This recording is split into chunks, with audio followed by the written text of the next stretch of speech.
I have published almost 36 books since 2019, and it took me a whole year to start making money and almost 4 years to start making consistent money. But now that I've learned a lot more about doing pre-orders, launching my books, and selling books that I already have, I don't have to worry so much about it anymore, especially because I learned one secret that helps boost pre-order sales and sequel sales. If you don't know who I am, I'm Kate, and I've also helped thousands of authors just like you sell more books and go full-time as an author. So the first thing might sound obvious, you have to write a good book. But this doesn't mean it has to be like a perfect work of art and you don't have to spend 18 years of your life writing the perfect book. You just have to write a book that people want to read. If you are watching this video and your hope is that I'm gonna say just write whatever you want and it can be as good or as terrible as you want and it can be as niche and random as you want with your very, very own super special genre, unfortunately that's not the case. That's not what I'm telling you to do. If you have this perfect artsy book that you want to write, go for it, but this is not the video for you. This video is for people who want to take their author career seriously and start making a full-time living from their books by treating it like a business. So in order to write a good book, you want to know your exact niche, not just your genre, but your subgenre and your tropes. But I'm not going to put my book in any random niche. I'm not going to just say general romance. I have to know exactly where my books go because I don't want people trying to find my clean, wholesome, non-spicy romances and end up reading my super spicy billionaire marriage of convenience romances.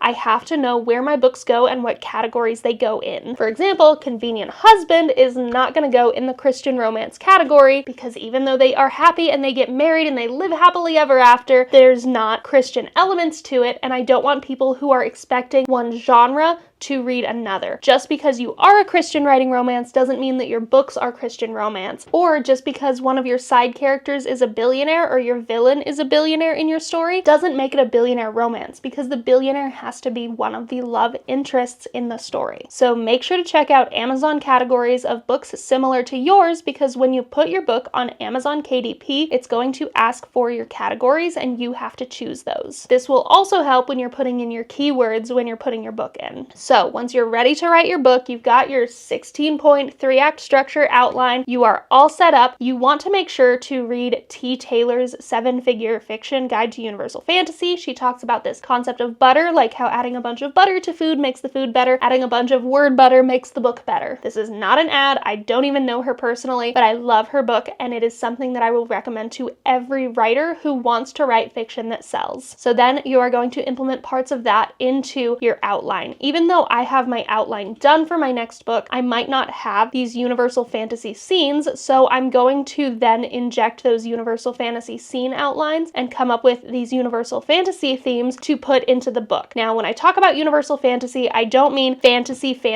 I just mean the things that people imagine that they absolutely love, that they wish would happen to them, whether that is becoming a powerful dragon rider or it is sitting on a beach because your billionaire husband bought you an island. Those are concepts of universal fantasy in different ways. So make sure that you are writing a good book, a book that is ready to market. Remember, we are treating it like a business. Even if you enjoy writing, if you love writing, and it is an art to you, you can still treat it like a business and tailor the book in a way that will sell. The next thing you want to do is design the book. You have to have a good cover and a good interior. For cover design, you don't have to have mad Adobe Photoshop skills. You can use something as simple as Canva. Just make sure that you're not using Canva stock images for your covers because you might not have the proper licensing. I recommend, if you're looking for cheap stock images, to use something like Envato Elements. That's where I get a lot of my stock, and you just assign each thing to a specific project, which might be your book title, if you're using it on your cover or the book interior. And then for the interior design of my book, I'm going to use Vellum software, which, as I discussed in a previous video, is not an AI software. It's simply a formatting software, and that is what I use for my books. You can also use something like Atticus, or you can use something as simple as Google Docs or Microsoft Word. You don't have to use a fancy, expensive software to design your book. Now, let's get down to the actual marketing, because if you're watching this video, you're probably curious about how you're going to launch your book, and part of that is the pre-order process. process. Now, a few of the things I'm going to mention in this video are things that are available in my course, but my courses go a lot deeper if you want to learn a lot more at the link in the description below so that you can get a massive boost on your pre-orders and on your book marketing before your book is even out. So one of the things that I do for my pre-order marketing is I create videos for like YouTube, Instagram, and Snapchat and Pinterest using my physical book. But how can I do that if the book isn't out yet? Well, conveniently, I am a reader and I happen to own a lot of paperback books, but I am also a writer and happen to have paperbacks of my own books. If you don't have your own, just grab one off your bookshelf that is about the same size as what your book will be when it's printed. And then what you're going to do is print a copy of your book cover in the size that it's going to be when it's printed. And then realize that you printed a copy of the wrong book cover because that one you just printed is for book 3 in the series and you're working on the pre-order for book 2 because you design a lot of covers before you start writing because it helps you procrastinate writing your books.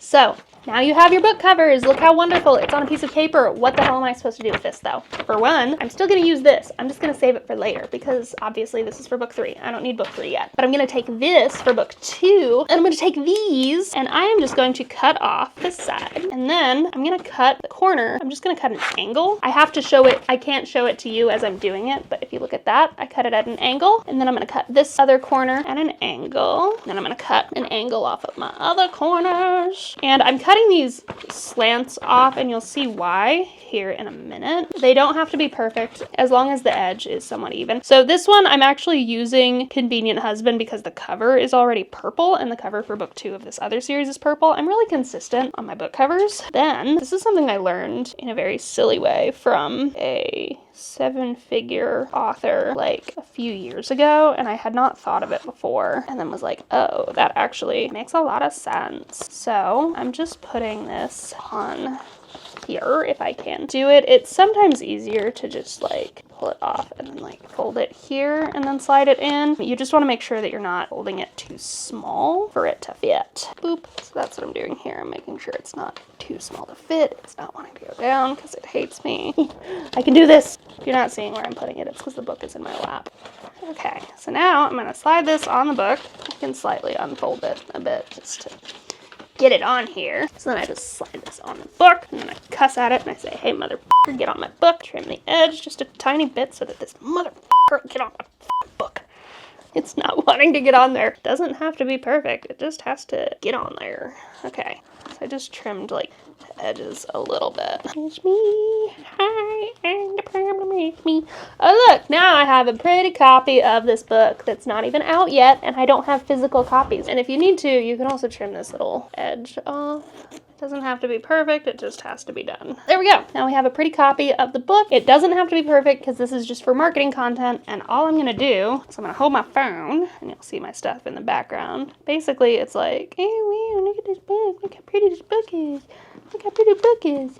Oh my god, it's the book. It's not the book, it's the book. Or I could do this kind of video where I'm holding it, and then I turn it at the end and people are like, whoa, that's the book cover. How cool. Plus this can be really cool motivation for you because you can be like, oh my god, it looks like I have a printed copy of my book, especially if you've never published before. Holding the first copy of your first book is very exciting. I still get excited when I get any copies of any of my books. Like I got copies of this book in like a couple of weeks ago and I was so freaking excited because I had never held a physical copy, even though it had already been out for like 2 weeks by the time I got these in. Also, just a reminder that you don't have to show your face. You don't have to be holding the book up like this and being like, hello, buy my book. Please buy my book. I'm begging you, buy my book. Just buy it. It's a good book. You don't have to do that. You can show your book against a pretty background, or you don't even have to show your book at all. You can do the photo slideshow posts on TikTok and make a crap ton of money. That's all I do for some of my books, and I make like $3,000 a month per book on the books that I do on TikTok. And you don't have to have a ton of followers. You don't have to have super specific industry secrets. Just do those like 25 to 35 slides where it's like less than 10 words a slide. It's not a big deal. It's not a huge thing, and people don't mind flipping through it. That's the big question I get is like, will people even flip through that many slides? Yes, they will. Calm down. Just do the thing. And that's something that I teach in really, really big detail in my course because that is something that has made like tons of authors super rich because I taught them to do it, which is really exciting for me. So what I'll do is once I have this content is I'm going to post it for about 30 days before the book comes out. And I'm going to post every day for 30 days. And you might wonder, isn't this going to annoy people that I'm talking about this book so much? The answer is no, because the largest amount of people watching your content are going to be people who've never seen your content before. So you are going to be their first introduction to your content. So it doesn't matter if you're talking about the same thing over and over and over again, because most people will have never seen you before. If you are really worried about talking about the same thing over and over again, talk about it in just like a slightly different way. So there are also a few things that I want you to do differently for your book's launch. This is going to be the day, the week, the month that your book comes out that have to be done so that you can not only sell more copies of this book, but sell copies of all of your future books and make a ton of money and be super rich and be super excited and super happy forever and ever. No guarantees on the happiness forever and ever. Okay, like I have a depressive disorder and I make like 20 grand a month, so like no guarantees. So the first thing that you want to do is have a newsletter. You might be wondering, what is a newsletter? That just means that people are giving you their email address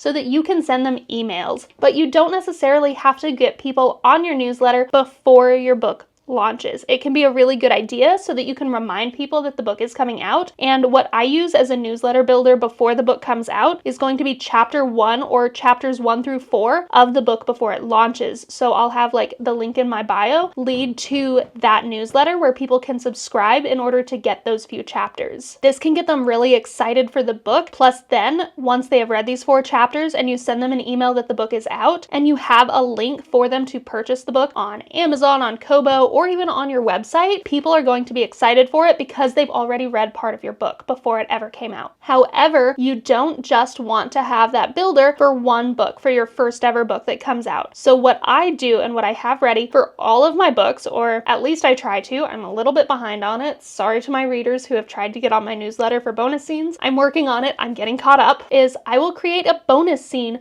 for the end of every single book. So for this book, it is a spicy scene where the characters are in Paris. And for the first book in this series, it is a scene after my main character wins an event. Again, I write spicy romance, so these are gonna be spicy scenes because I give the people what they want. But yours does not have to be spicy. Don't worry about that. Just give people what they want. So what I will do is at the end of every book, I'm going to say, sign up for my newsletter to get access to this scene. And then as soon as they sign up, they're going to receive an email with a link, and that link is going to give them access to the bonus scene, not just from that book, but from all of my books. And it's also going to give them access to the first chapter of all of my books that are currently available. There's a couple of reasons that I do this. The first is because it's really difficult for me to segment out my newsletter between different books and try to determine who's read what and get them sent out. I want a really streamlined newsletter because I'm a lazy author. I don't want to have to do a ton of this work all the time to segment people out and then send tailored emails depending on who's interacted with what. I don't have time for that. I want to write my books, or I want to do something like make covers to procrastinate writing my books, or I want to ride horses or whatever. So they get the link to that page where they can access those. And that page is part of my website. So you want to make sure you have a website people can go to in order to access these bonuses and kind of in order to interact with you if you want to do a blog or something. You don't have to do a blog, but it is an option. The big thing is just making sure you are directing people to something that you own. If you just direct people to a Facebook group, then Facebook might delete that group because they decided that they're not allowing any groups that lead to an author who writes spicy romance. But your newsletter is yours. And then for my pre-orders, the #1 launch tool that always leads to a successful launch for my books is something so simple that it's hilarious, which is that I link to the next book at the end of the book that it's in. So if someone is reading Rein Him In and they finish that book and they love the couple, but they're curious what happens with the guy's best friend and the girl's sister, they are going to read chapter 1 of the next book because I'm going to have that there. I want to make sure chapter 1 of the next book is done and written before book 1 launches. Book 2, chapter 1 written